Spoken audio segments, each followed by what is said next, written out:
ঠিক তদ্রুপ মনের ক্ষেত্রেও আমাদের একই সিদ্ধান্ত নিতে হবে। আল্লাহ তাআলা যে বিষয়গুলো হারাম করেছেন সেই বিষয়গুলো ব্যাপারে মন চাইলো এক কদম মন মতো চলা যাবে না। সম্মানিত মুসলিয়ান কিরাম, ধারাবাহিক পবিত্র তাফসীরুল কোরআন মাহফিলের এই পর্যায়ে পবিত্র কোরআনে পাকের সূরাতুল মুজাম্মিলের ৬ষ্ঠ আয়াত নিয়ে আলোচনা চলছে।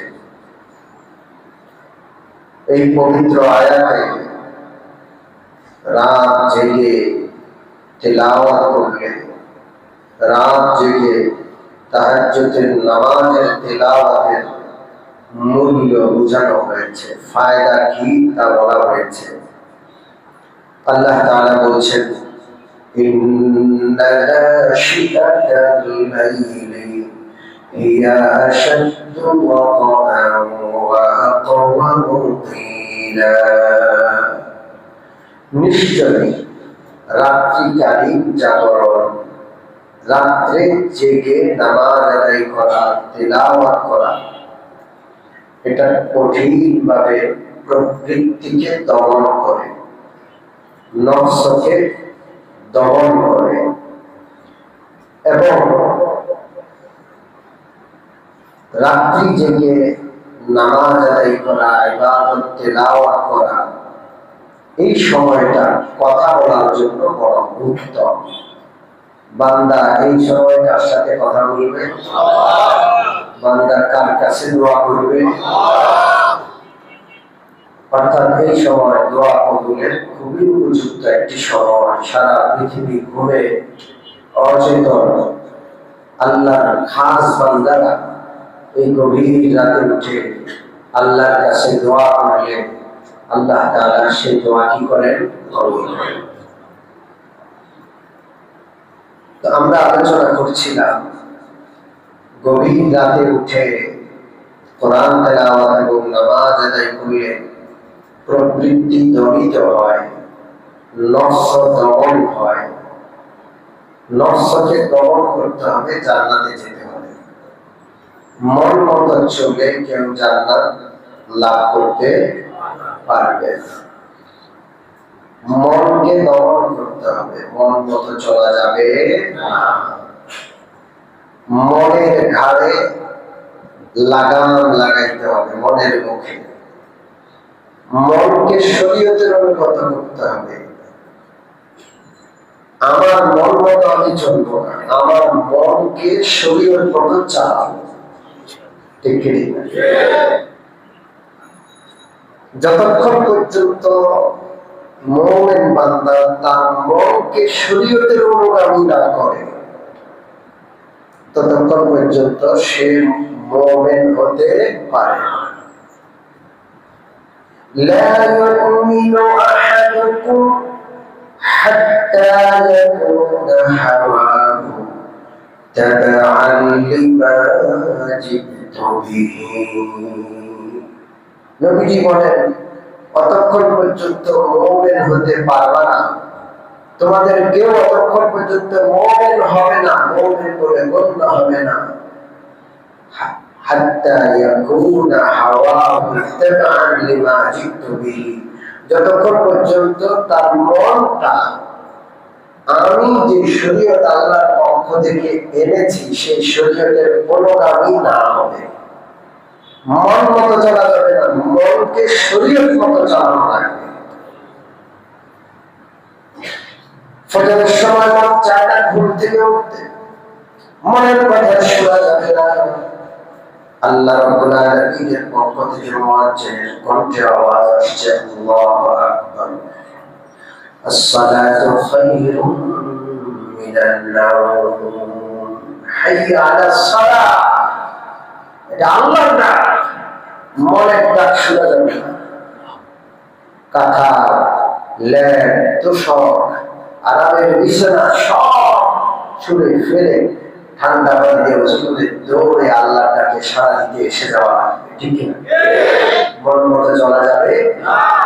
মন চায় গান শুনতে, শোনা যাবে না। জোরে বলেন কান্না শুনে ভালো লাগে।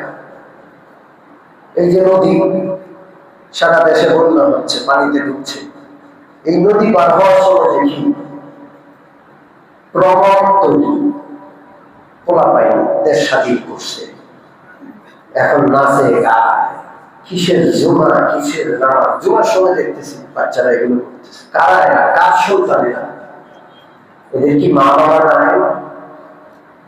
এরা তো কারো সন্তান।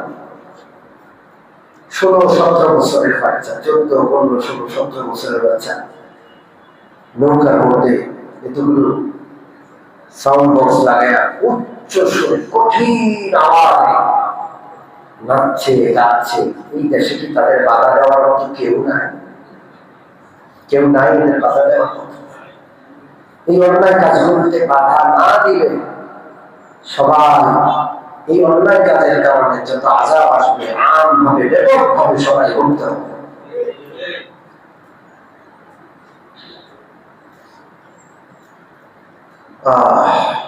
আমি বলছিলাম আমার যা মন চায় তা করা যাবে, মনকে দমন করতে হবে, মন মতো চলা যাবে না, মনকে চালাইতে হবে শরীর মতো, তাহলে মুমিন হওয়া যাবে, জান্নাত লাভ করা যাবে।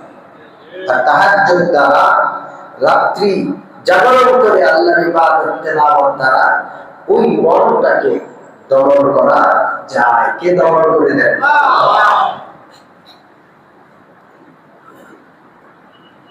যাই হোক, আমার আলোচনা চলছে এই মনকে কোন কোন বিষয়ে দমন করতে হবে। মনের অনেকগুলো রোগ আছে। কি আছে? জোরে বলেন। অনেক রোগ আছে, অনেকগুলো রোগ আছে। চর্মরোগ হইলে চুল খেতে খুব মজা লাগে, এই জন্য কেউ কি চর্মরোগ রেখে দেয় না চিকিৎসা করে? চিকিৎসা করতেই না। এটা বিশ্রী জিনিস, এটা ঘৃণিত জিনিস, এটা রেখে চুল খেতে মজা লাগে, এই জন্য এটা চিকিৎসা করে না। এই লোককে আপনারা সুস্থ বলবেন না অসুস্থ? বাহ্যিক অসুস্থ না, মনে অসুস্থ, রুচি বিকৃত হয়েছে না। অতএব ঠিক তদ্রূপ মনের ক্ষেত্রেও আমাদের একই সিদ্ধান্ত নিতে হবে। আল্লাহ তাআলা যে বিষয়গুলো হারাম করেছেন সেই বিষয়গুলো ব্যাপারে মন চাইলেও এক কদম মন মতো চলা যাবে না। গত সপ্তাহে আমি বলেছিলাম যে কতগুলো রোগ আছে যেগুলো থেকে মনকে বিরত রাখতে হবে। এর মধ্যে একটা রোগের নাম বলছিলাম লালসা। কি মনে আছে? কিসের লালসা? সম্পদের লালসা। কিসের লালসা? সম্পদের। কিসের লালসা? ক্ষমতার লালসা, পদ পদবীর লালসা আছে না? কিসের লালসা? সম্মানের লালসা। সে সম্মান চায়, সে শুধু চায় যে আমাকে কেন সম্মান করে, আমাকে যেন সালাম দেয় না। আছে না নাই?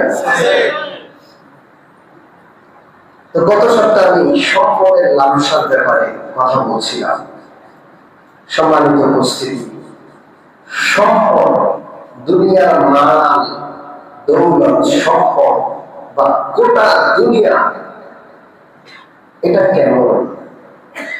আল্লাহ রাসূল সাল্লাল্লাহু আলাইহি ওয়াসাল্লামের হাদিস এবং পবিত্র কোরআনের আলোকে আমি আপনাদেরকে সেটা বোঝানোর চেষ্টা করব ইনশাআল্লাহ। আল্লাহ রাব্বুল আলামিনের নবীও বুঝিয়েছেন, খোদ আল্লাহও বুঝিয়েছেন। আল্লাহ তাআলা